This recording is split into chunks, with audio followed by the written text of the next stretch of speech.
आजच्या या छोट्याशा शॉर्ट नोटीसमध्ये आपण सगळेजण आला त्याबद्दल पहिल्यांदा तुमचं स्वागतही आहे आणि आपल्याला धन्यवाद आहे.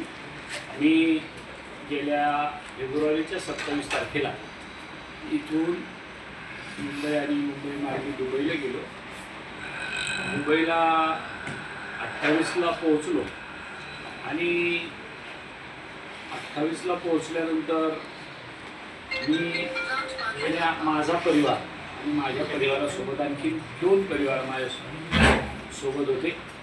अशा 3 परिवारासोबत आम्ही दुबईला 28 तारखेला पोहोचलो आणि आम्ही हॉटेलमध्ये आता राहायला थांबायला जायचं आणि तिथले लोक बाहेर पडायला लागले हॉटेलमधले. आणि असं कळलं त्या लोकांकडून की आम्ही चाललोय आणि इथं परिस्थिती युद्धजन्य निर्माण झालेली आहे आणि त्यांचा परतीचा प्रवास सुरू झाला. आम्ही नेमके पहिल्या दिवशी तिथं पोहोचलो. अशी परिस्थिती त्या ठिकाणी निर्माण झाली. परंतु जालना जिल्ह्यातल्या मतदारसंघातल्या जालना जिल्ह्यातल्या सर्व नागरिकांनी माझ्यासाठी सुखरूप परत यावा यासाठी ज्या प्रार्थना केल्या, काही ठिकाणी माझ्याकरता म्हणून काही दुआ अल्लाह तालाकडे केली आणि एवढं प्रेम पाहता निश्चितच मला त्याचा आज माझ्या मातृभूमीमध्ये आल्यानंतर मला त्याचा आनंद झाला की या सगळ्या लोकांनी जो प्रेम, शुभेच्छा, सदिच्छा, प्रार्थना, दुआ या सगळ्याचा निश्चितच मला एक ऊर्जा देणारा आणि आपल्या सगळ्यांच्या भेटी या निमित्ताने झाल्या. मी त्या सगळ्यांना धन्यवाद द्यायलाही आलो की आपण माझ्याकरता ज्या शुभेच्छा, सदिच्छाने, प्रार्थना, दुआ केली त्याबद्दल त्यांना आभार मानावे आणि तुमच्या माध्यमातून त्यांना कळवलं जावं की मी मायदेशी परत आलो. आणि तुम्ही विचारलं मला की आता कसं वाटलं, तर जो आनंद आपल्या आईच्या कुशीत आल्यानंतर होतो लेकराला, बाळाला किंवा एखाद्या माणसाला, तसा आनंद मला या ठिकाणी आज मातृभूमीत आल्यानंतर झाला. तुम्ही कोणची आणण्यासाठी दुबईला गेले होते? दुसरे काही प्रश्नच नाही करे तेवढा हा माझा पारिवारिक दौरा होता. आम्ही दुबईला जाण्यासाठी गेल्या 2-3 महिन्यापासून जायचं 4-6 महिन्यापूर्वीच होतो. पण नगर परिषदेच्या निवडणुका लागल्या, महापालिकेच्या निवडणुका लागल्या, जिल्हा परिषदेच्या निवडणुका लागल्या आणि मग हे पुढं लांबत गेलं आणि मग निवडणुका संपल्या आणि आता सोमवारपासून पुन्हा दिल्लीला अधिवेशन सुरू होतं आहे. तर आपण एक 4-5 दिवसाकरता जाऊन यावं या उद्देशाने तिकडे दौऱ्याला गेलो. परंतु तिथं असा घटनाक्रम झाला की इस्रायल आणि इराण यांच्यामध्ये युद्ध पेटवण्याचं काम ज्या अमेरिकेने केलं त्या अमेरिकेचा सुद्धा त्याच्यात सहभाग जाणवला.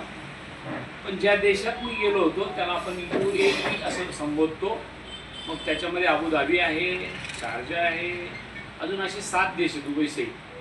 त्या सगळ्यांचा मिळून जो एक देश आहे त्यांच्या वाहनतळ, विमानतळाची जागा आपण एअर स्पेस म्हणतो, ती वापरली गेली अमेरिकेच्या सैन्याकडून आणि म्हणून इराणने त्या अबुधाबीवर आणि अमेरिकेच्या एम्बसीवर सुद्धा अटॅक केला आणि त्या सगळ्या कालखंडात आम्ही तिथे होतो. निश्चितच तो भीतीदायक कालखंड होता. आता आपण आपल्या घरी परत जाऊ की नाही अशी परिस्थिती निर्माण झालेली होती. पण याही काळात आपल्याकडची धीर देणारी मंडळी सातत्याने फोन करून सांगत होती, काळजी करू नका, आम्ही तुमच्याकरता प्रार्थना करतोय, दुआ करतोय, तुम्ही नक्कीच सही सलामत घरी परत याल. अशा पद्धतीचा हा दौरा. शेवटी मी परराष्ट्र मंत्र्याला आणि एव्हिएशन मिनिस्टर, विमान उड्डाण मंत्र्या यांना पत्र लिहिले, ईमेल केला, त्याचं काहीही उत्तर मला मिळालं नाही. आणि दुर्दैवाने ते उत्तर तर मिळालंच नाही. परंतु आपल्या देशातले अनेक नागरिक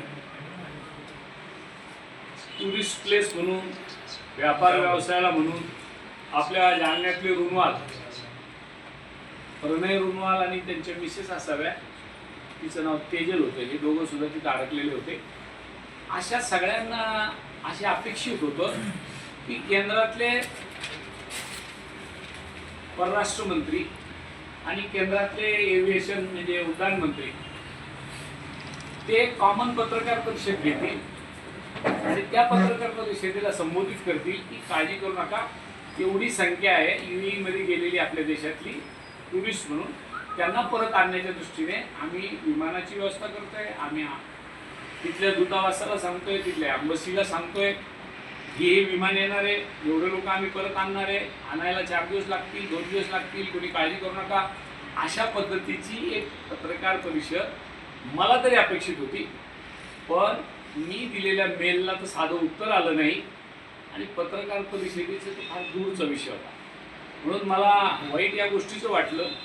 उलट पक्षी दुबईच्या आणि UAEच्या गव्हर्नमेंटने आलेल्या सगळ्या टुरिस्टला सांगितलं, ज्या दिवशी तुमची हॉटेलची बुकिंगची तारीख संपलेली असेल आणि तुम्हालाही जर आता युद्धजन्य परिस्थितीमुळे जर राहावं लागत असेल तर तिथून पुढचा सगळा खर्च सगळ्या टुरिस्टचा आमचं सरकार भरेल. आणि त्यांच्या सरकारने तो खर्च द्यायला सुरू केला होता. नो डाऊट ज्यांच्या हॉटेलच्या तारखा संपल्या होत्या त्याच्यासाठी ते होतं, परंतु त्यांनी किमान ती काळजी घेतली. आपल्या सरकारने साधी एक पत्रकार परिषद घेऊन हिंमत, हौसला अफजाई ज्याला आपण म्हणतो, ती हिंमत सुद्धा दाखवली नाही की किमान आपण यांना असं करू. काय होणार होतं, आपल्या देशातल्याच नागरिकाला परत आणण्याची परिस्थिती होती. तर माझ्या मेलला उत्तर येत नसेल तर आम आदमी कॉमन मॅनचे काय हाल असतील, जर परदेशात गेल्यानंतर त्याला डिझास्टर मॅनेजमेंटमध्ये कसं परत आणलं जावं, त्याच्यावर काय उत्तर असावं.